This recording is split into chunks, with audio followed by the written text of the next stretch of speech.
Black cannabis executive that I feel like represents our culture in the right way and is creating inroads for more Black people to come into cannabis and sustain themselves in the industry. So this week I have a good friend of mine I have a great deal of respect for.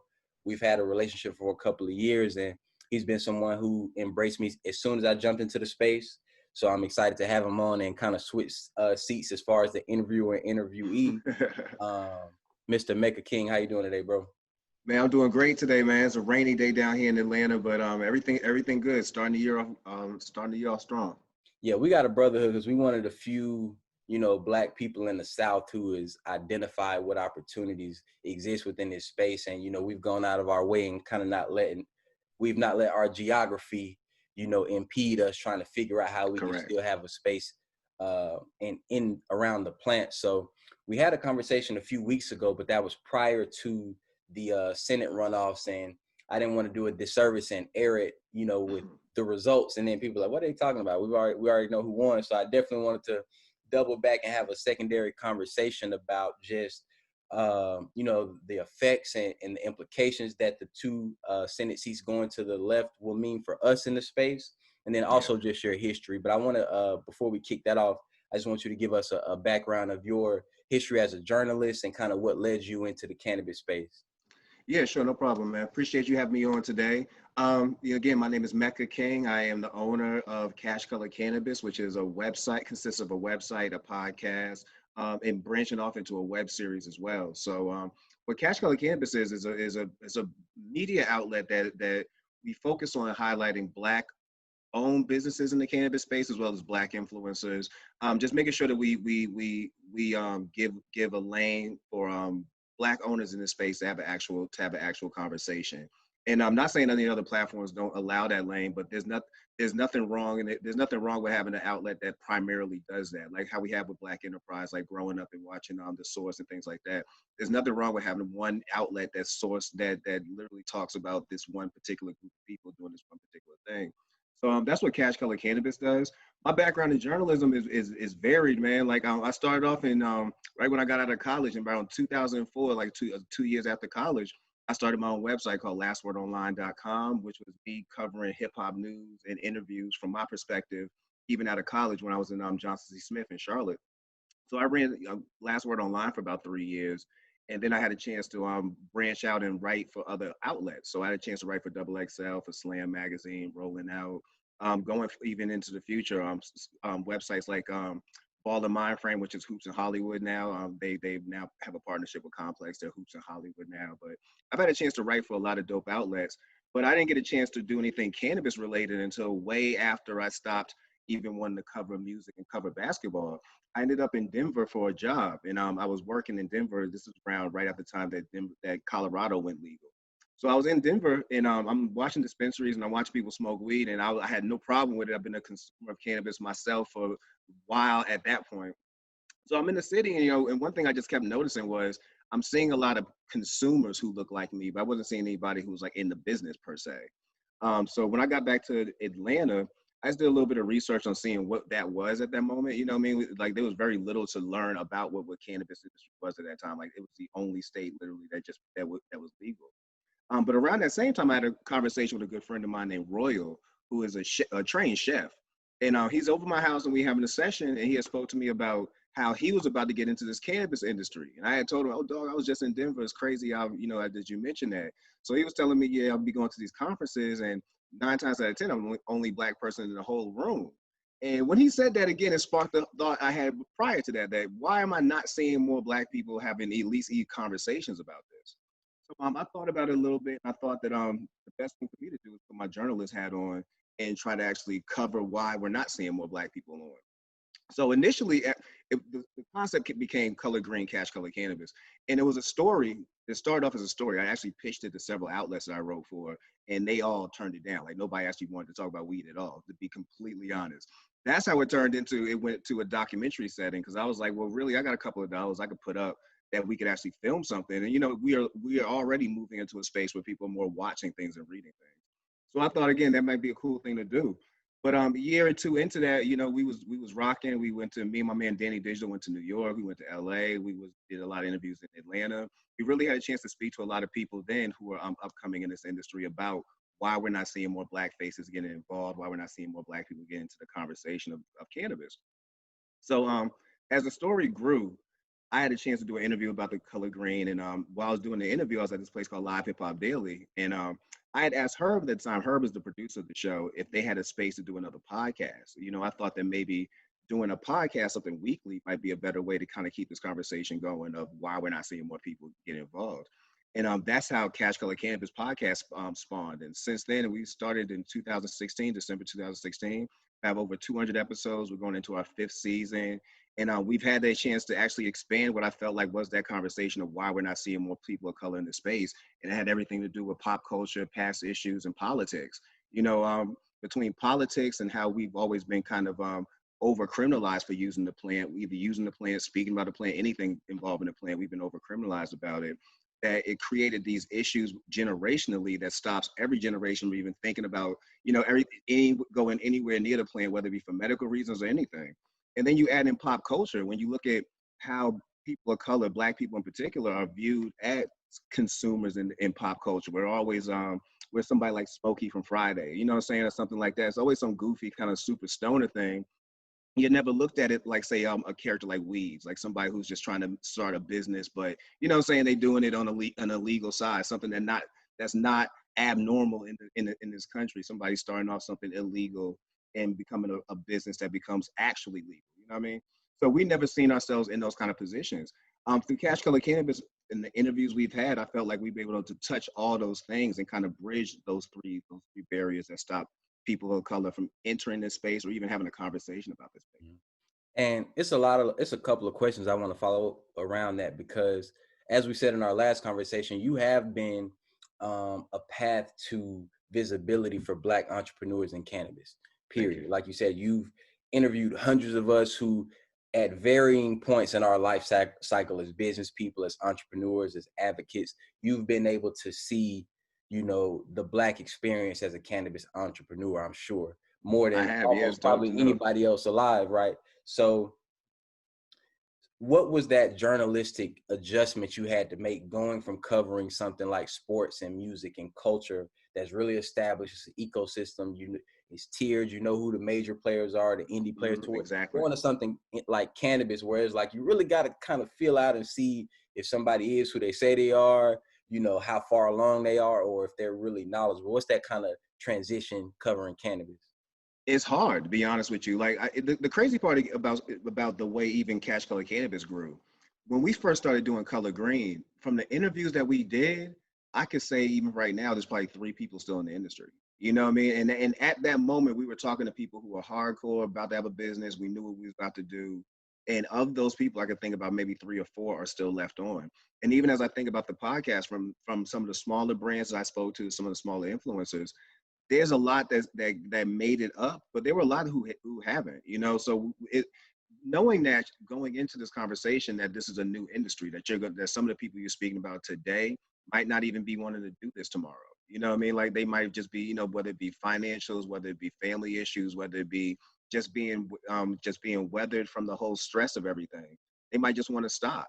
So you got to be just well aware of that some of the people you're going to speak to might not be as influential or might not be the person that you spoke to even in 2 years from now. But that's cool. Like it's part of watching the growth process actually happen. You know what I mean? It's like being, again, like I compare this a lot to hip hop. Like it's almost like being able to watch hip hop grow. Like if you would have been able to see Run DMC pop off, or you say, matter of fact, if you was able to see Sugar Hill pop off, you probably never would have thought you'd ever see a Run DMC. And then when you saw Run DMC, you would have never thought you'd ever see a Jay-Z. And to be completely honest with you, those are within years of each other. You know what I'm saying? Like it wasn't like decades apart. That's how quick cannabis is moving, is exactly the same speed that hip hop is moving. That you can say Run DMC is the greatest thing of all time, and then 6 years later, you're listening to Nas and Redman. You know what I'm saying? Like you have a whole new crew of people there. That's how cannabis is. So you just got to kind of accept that I might have interviewed Sugar Hill Gang like a couple of months ago, and I thought they was going to be the biggest thing in cannabis, and then I woke up and Jay-Z popped up. Right. And I want to jump into, you know, the state of cannabis going into 2021, right? Mm-hmm. People like you and myself, we've tied our professional future, at least in the short and medium term, to this plant, right? Yeah. And, you know, with the Democrats luckily taking both seats in Georgia, right? And we now have a path to some sort of serious cannabis federal legislation, whether that's through banking, decriminalization, legalization, which I don't think we're probably quite there yet as far as a legal thing. But what do you see happening in 2021 that the Black entrepreneur needs to pay attention to in the cannabis industry? The Black entrepreneur needs to pay attention to just how all these conversations are happening. Like you mentioned, whether we see national legalization is still up in the air as far as soon, but you're going to see an evolution of all these conversations. Like you mentioned, banking. It might be something that's like I'm a fan of national decriminalization. You know what I mean? Like you're going to start seeing conversations like that start to evolve. Everybody, even though we're at a space now where we have a 50-50 split, and you have the chance to have Kamala be the deciding vote if we ever got a chance. You know what I'm saying? If it ever got to that point, you still got to understand that there's levels to all these conversations, man. Like just because you believe in something politically and you believe this politician could run your idea into, saying into DC, that person also still needs to have a conversation with all these other people. You know what I mean? And everybody else has an agenda, and that just has to be something that's actually honestly said to folks. Everybody else in this room has an agenda, and this is not going to be as simple as we just all want to legalize cannabis. You know what I'm saying? So it's going to be one of those things where you pay attention to the evolution of the conversation, whether or not you see some kind of consensus go forward. If you start seeing a consensus of we're all on the same page for banking, we're all on the same page for decriminalization, then you might say, oh, damn, we might see legalization soon. It seems to me like a majority of these people, whether in the House and the Senate, are all on the same page. Right now, I'm not sure if everybody's all on the same page. I think the consensus might be we should legalize, but I don't know if that looks the same for everybody else, So I think it's great we do have Pastor Warnock in office, as well as John Ossoff. I think it will help a lot as far as adding to this conversation and adding some more people who might say yay versus nay. But I think you also still just pump your brakes a little bit and just still pay attention to what's happening. It's better to watch the evolution of these conversations rather than just jump all in and say, well, this just happened. Like I saw some people on social media say that state is blue, now watch legalization. Bro, that is not how life works. And that's not how politics works. And since we're in the space now, since we done seen an insurrection on our in our country, we should all be boldly honest with people. That is not how politics works. You are not going to just present something and then the next day it's going to be done. It is levels to this. So yeah, follow the evolution of the conversation and just be patient. That's the most I can say. Especially even down here in Georgia, like we're a referendum state, so we couldn't just vote for that as a people anyway. You need to have the right people in place to put that up. So I think that even Pastor Warnock and John Ossoff being elected will give more power to the next crop of people we're about to see, about to be state representatives. You know what I'm saying? And people who are going to be locally here who can make those decisions. You're going to start seeing more people, I feel, get that energy that they have and say, yeah, we're down for legalizing in Georgia. We're now for decriminalizing the whole state in Georgia. I pray that we start seeing more of that, because that's the only way we could flip it in Georgia. We could feel all we want to feel, but we still need to put the right people in who also are going to have that same mentality we have. It's going to take a consensus. Like, even just because I believe it and my friend believe it don't mean everybody else in this house believe that. So we got to really move this energy that we have into the rest of these people. It's going to take another minute. It's not going to be next year. It might not be next year, I'm saying. It might not be the year after that, but it's going to take a moment. So just watch how the conversation evolves. That's the most I can tell you. And I tell people, patience is a resource, especially when you're in an industry that's so young like this. You have more time to position yourself, to get more leverage, to create more relationships, figure out how to get access to capital. Yes. I tell people, if it doesn't legalize until 2022 or 2024, I'm not going to lose a night of sleep, because you're just giving me another 2 or 4 years to continue to build what I'm building. And I'm sure you feel the same way. Yeah, I do. And I think it gives a lot more space to people who are on the ancillary side as well. Like you have more time to figure out, why is it this thing I have that's based off this plant, but not necessarily a plant touching, business. How can this continue to evolve? Because we have been evolving anyway without legalization, you know what I mean? But how would it evolve past that? Like, it gives you more kind of time to figure that out as well. Right. And another thing that I want to touch on, as far as like the Georgia cannabis culture, before we go back into your company and yourself, what do you think happened for these two senators to win re-election? Because I'll be honest with you, I didn't feel great about it. I felt like it had gotten to the point where it was legitimately a toss-up, but I still thought that the Republicans would probably be favored. what happened over the past few years to where Georgia could elect a Democratic president and then 2 senators? Well, I can tell you this, and I'm glad this episode's running as it is running. If you go on our Instagram page, Cash Color Cannabis, and click the link in our bio, you'll listen to an interview with Insay Ufat, who's the executive director of New Georgia Project. She came on Cash Color Cannabis podcast. This is now 2 years ago, and spoke about what we're just talking about right this second.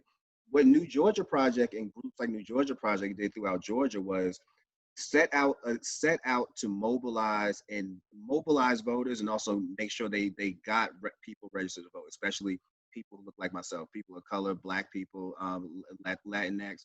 We made sure that they made sure that, and again, it wasn't no overnight thing. That was an 8-year process. You know, even watching Stacey Abrams lose, as close as she lost, that was part of that process. Like, you got so close to being a governor of the state, and being a Democratic governor, you got that close. That was all positives. So if you go listen to somebody like Insay will tell you that this was an 8-year process, even more probably, if you actually sit down and speak to her even more, probably even longer, to get to the point where grassroots organizations such as the Georgia Project were on the ground, speaking to people, engaging with folks, getting them understanding not just the importance of national politics, but local politics as well, is what happened, is how we got to the point here where you're in a pandemic. You got people now being even more interested in what's going on politically, thanks to, the fact that Donald Trump was up for re-election, and, people were just even more energized. You bring that new energy with the energy that was already building for the last 8 years, and you get a perfect storm. You know what I mean? So you looked up. Matter of fact, if we had this conversation prior to the election, I honestly felt like, I was going to watch Biden win that state. I felt that walking around the city, and again, watching New Georgians and watching these organizations, and even being able to play my own part, I could sense that energy for the last year and a half, that something was about to flip in here, because that energy was already out in these streets. So seeing Biden win, I didn't think was such a crazy idea. I was actually, when it happened, I was like, I told y'all, you know what I'm saying? I pointed everybody right back to Insay's interview. This was a conversation 2 years ago. This was supposed to happen the way it happened. Same thing with Pastor Warnock, same thing with John Ossoff. This was supposed to happen. The fact that they got as close as they did even that night was absurd to most people. So to know that a runoff was coming, and again, you have this perfect storm of energy that's already happening versus energy that's now empowered, because they've already been ready to go. They've already had their own issues as far as seeing failures through Hillary Clinton, through Stacey Abrams. Now they see a win. There's no way we dropping this ball. So I had no issue. Matter of fact, watching CNN that night, I knew for a fact, no matter how many votes I'm looking at Kelly Loeffler and David Perdue have, they're ending these nights not in the seat. Right. And another thing that I think the Republicans, a lesson that they learned during the Trump presidency that Democrats had to learn during the Obama presidency is, just because you have a really popular president, you have to figure out how to win elections where they're not on the ballot. I think Trump not being on the ballot had a huge effect on the turnout for conservatives. Just like, Obama was immensely popular in 2008, but they took a haircut in 2010 during the midterms, right? He gets reelected in 2012, and then in 2014, they lose the House. So it's like Republicans had to figure out, like, oh, without Trump on the ticket, we really don't have much charisma. So I think that's going to be interesting to see moving forward, how they recover over the next 4 years without a Trump on the ticket. I think the real thing they need to figure out is, like you said, the charisma. What was that charisma that he added? And I think that what you saw a couple of days ago was the charisma that he added. And the decision the Republicans have to make going forward is, how are we going to, either separate from this charisma, or try to embrace it and mold it into the way that we feel like is the GOP party? Like, my father was a Republican. I mean, growing up, I watched my father vote for Ronald Reagan twice. Like, I totally understand why Black men and Black women felt that Trump and this GOP was for them. I totally get it.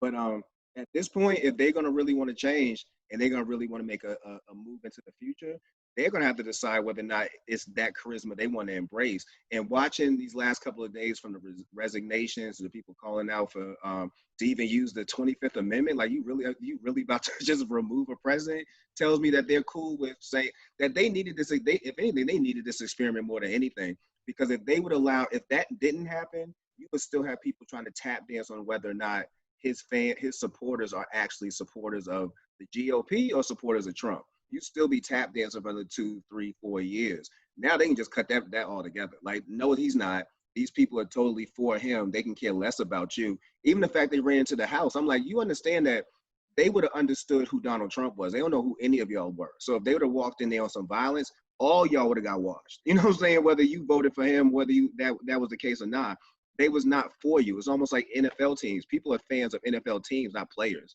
You know what I'm saying? Like, for the year, Washington could be Washington forever. Like, people are going to be fans of Washington. You can swap out the name all damn day. They don't know a player. They might not ever know who a player is, but they know who Washington is. That's how Trump people are. They're fans of the team. They're not fans of the players. They could have washed that whole room. So at this point, you need to understand that separation is the best thing we could do at this moment from this guy. Don't accept this charisma.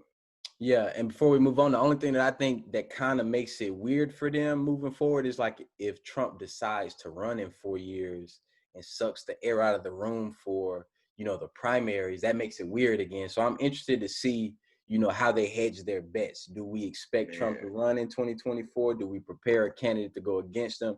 So that's something they have to figure out.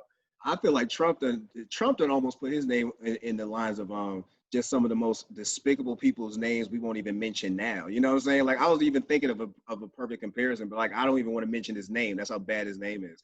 Trump is almost on that level. Like, I'm thinking, if he even tried to run in another election, bro, you don't have enough space. You don't have enough time in between what just happened to ever clean this up.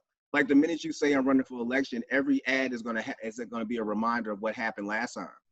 Like, and that goes for Ivanka, that goes for Eric Trump. Like, your name is burnt. Like, there's no way. Business history too. It's like how do people look at you over the next 3 years after we're removed from the mayhem to where it's like, oh man, that was terrible. Now that I look back on it, so that may be another negative effect. As years pass, he becomes even more less liked. Bro, I think his whole brand is done. Like, from the Trump anything, like Trump steaks, Trump teddy bears, the Trump hotels. How do you honestly do this now at this point? Like almost everything connects back to what you saw was something that hasn't happened since 1812.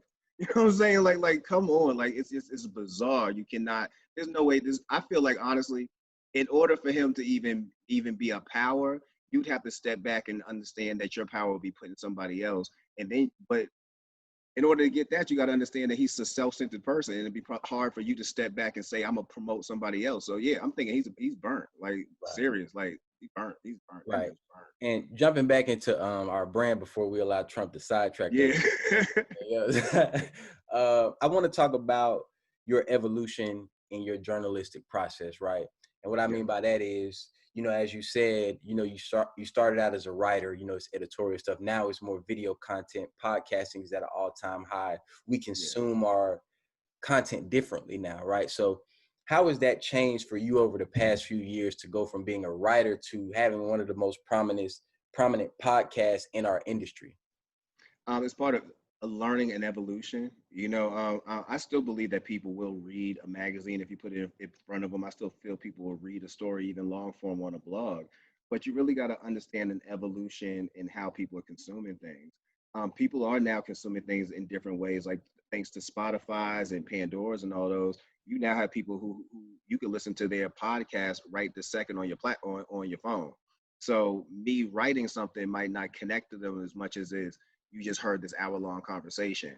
And even with that, people are going past that, and now they're watching even more now. So at this point, you got to start evolving to the point where we got to broadcast more of our interviews. But I think even in the evolution, neither one of those things I mentioned prior to that should fall off. I still put long-form stories on CashColorCannabis.com because I feel like it's needed. Like, people still need to understand the importance of reading a full story.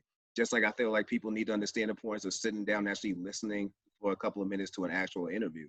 All these things are still needed in media. Like, it's not like print is, I don't feel print will ever die out. There's always going to be a method and a way that you could package a print magazine and sell it monthly and to a group of people. There's always going to be a way. There's always going to be somebody who's going to have that feeling of having a magazine in their hand. It's like having a vinyl album or having a tape in your hand.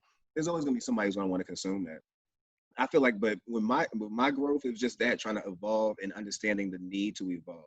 Like, I can't be somebody who watches podcasts happening and I'm still driving the nail of, well, my whole blog is just going to be totally written stories because that's just how I came up. It's how I came up, but also I understood that things change. Like when I did Last Word Online, we talking about 2004, having a website at that time was still an absurd thought. You know what I mean? Like the Source had a website, but people still read the magazine. Like you'd be hard pressed to hear somebody say, I went to the source.com. You know what I mean? Like that was an evolution in itself. And I want to be ahead of that evolution. I feel like some of the brands I grew up with, as far as in media, we're so far behind that evolution that they're still trying to catch up, and that's weird. You know what I'm saying? Just be open with how things are changing. You could change and still stay your traditional self, but be open for it at least.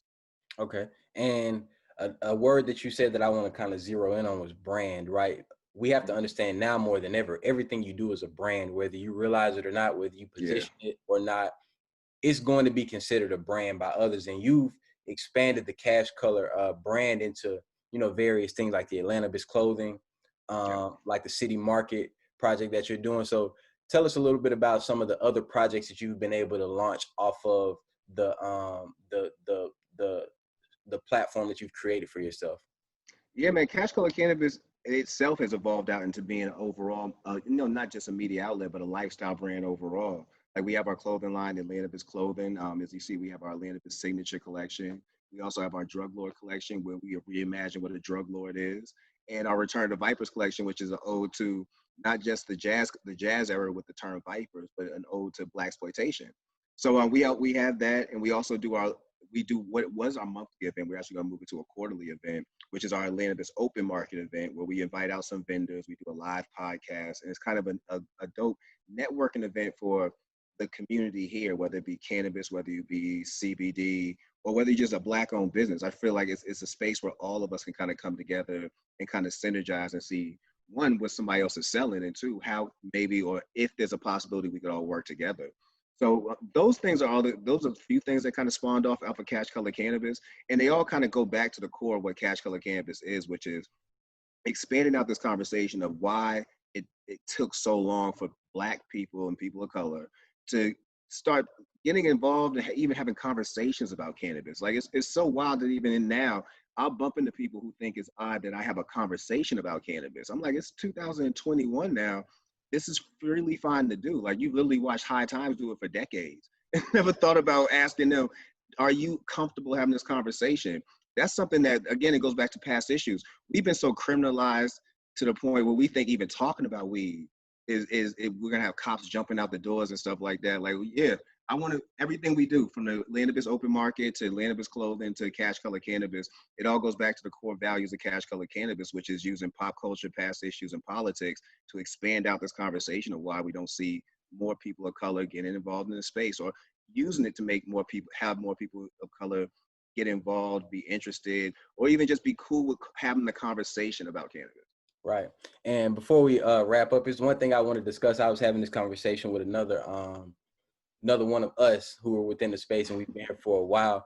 How does it feel at this point to kind of be seeing your predictions and your gamble start to pay off nationally? Because when you first jumped into it, it was like you said, it was something that was so segmented, and of course, us being way out here in the South, it seemed even more absurd, right? Yeah. So how does it feel to say, I'm sure 4 or 5 years ago, you were telling people, hey, it's coming, man, it's coming, it's coming. How does it feel to now, like it's actually here? Because I was telling someone a couple days ago, this is the first time I took a major gamble and was right. So how does that feel at this point to just see this momentum building? I feel the same way, man. You're watching yourself take a major gamble and it come back money for you. You know what I mean? Really, it feels dope to see. You know, I did have that prediction. Like I remember sitting in the studio early, like our first 2-3 episodes, saying that eventually I want to see CashColorCannabis turn into Vice, and eventually you're gonna see us on a screen. Like eventually we're gonna see that. And now you're seeing it. And you know, it's one of the things I'm coming to grips with. Like I tell people I'm an introvert at heart, but doing the podcast and doing these events makes me have to be a lot more open with people than I ever had to be. You know what I mean? And I have to accept that people are now going to be more open with me. And I'll give you an example. I was back home in Boston last May, and before I got on the train, I had left a post on Facebook like, "Yo, I'm in Boston. I'll be here for a couple of days. About to get on the train." Bro, when I got off the train at Forest Hill Station, somebody approached me, walked up to me and said, "Yo, I love your shirt line. I actually thank you for the one I purchased." And I was like, oh shit. She's like, yeah, I saw you post on Facebook that you was here. And I was like, oh snap, we're on the same train. That stuff, you know what I'm saying? Like, it's stuff like that that still hits me like, yo, people pay attention, people are buying, and people literally know, like, they follow you to that point. I'm starting to come to grips with that. You know what I mean? Like, I'm a person who's always been behind the scenes. It's been cool for me to go bring my tape recorder out, get my interview and split. I've never been on a camera. That's never been my job. But now it's like, yeah, you know, it's just a reality of life. Here in 2021, that is like you still feel like you can be a pioneer at something. Yeah, That's that's dope strange too. to me, right? It's That's like, dope too. You would feel like everything has been done. because when people talk to me, they're like, "Man, how are you doing this?" And it's like, and you don't realize that you're probably the only person that you know or is in your family that's really actually seriously, pursuing the cannabis culture, as a career. So Yeah, I'm looking forward to seeing more of us come in as legislation rolls out. So I do my part to tell people, this is a real industry. It's gonna happen whether you pay attention or not. The money gonna be made whether you try to figure out how to get something or not. So you might as well basically. figure out how you can position yourself. So what type of advice do you give to that person that you having that conversation with? I say figure it out. Figure out what your lane is. Like, everybody's not a grower, everybody's not a chef, everybody doesn't, so you don't need to have a strain necessarily. You don't need to have an edible line. But what you do need to figure out is what's your purpose in this space. Just like almost anything else. Like, somebody who might specializes in marketing, but they just specialize in marketing for financial institutions. You figured out your niche, that my niche is going to be this. My niche isn't going to be marketing for rappers. It's going to be marketing for Bank of America. Figure out what your niche is in this space. Like, there's always going to be something available for you to do. Like, on the media side, I feel like I not only do I want to see Cash Color Campus get to the size of Vice, I want to get see us even bigger than that. But two, I want to see even more outlets. Like, I remember, again, being a kid and being able to go to Tower Records and get The Source, 4080, Murder Dog, like Rap Sheet, like down the line. Like, simply because there was already one doesn't mean that there wasn't others that was needed to cater to other areas. I want to see more of that. You know what I'm saying? Like, I want to see all these things start happening where people realize that there's something I'm doing right now that could really affect, impact, or be a difference in this space over here. And a lot of Black people have talents and skill sets and jobs currently that you are doing that most certainly could be done over here. You know what I mean? Just start looking into that, having more of an open mindset to do that. That say that what I what I did traditionally is cool, but also what I can do traditionally in a non-traditional space can make me a pioneer. Right. Especially since the equity hasn't been divvied out. I tell people, it's really hard to grow in a mature market, like in music. If you're an artist, the best thing you can do is get a deal with a 100-year-old label that Yeah. basically buys the rights from you and just gives you a royalty. Right. In cannabis, there is no Hennessy of weed yet. There is no Def Jam, or, like you said, like a Vice of cannabis yet. Right. We had high times, but they've pretty much run themselves in the ground over the past 4 years.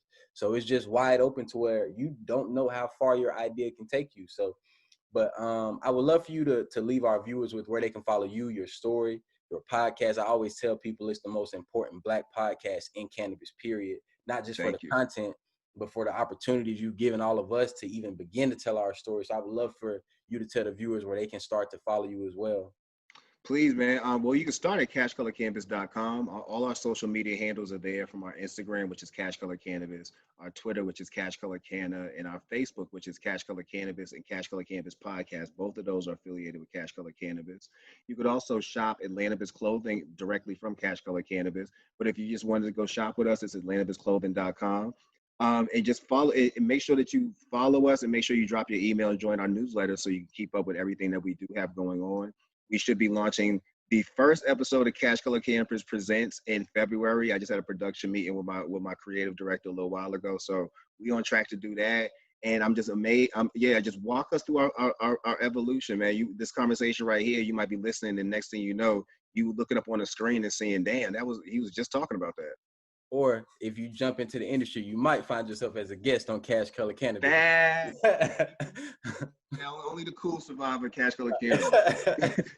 But it's possible. So dream big. Yes.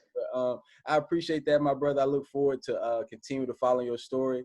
And I know we'll meet again soon, bro. Bishop, I appreciate you, man. Yeah, let's link up as soon as you can, man. I know you down here. Let's have a session, something like that, man. Talk some business. Oh yeah, of course.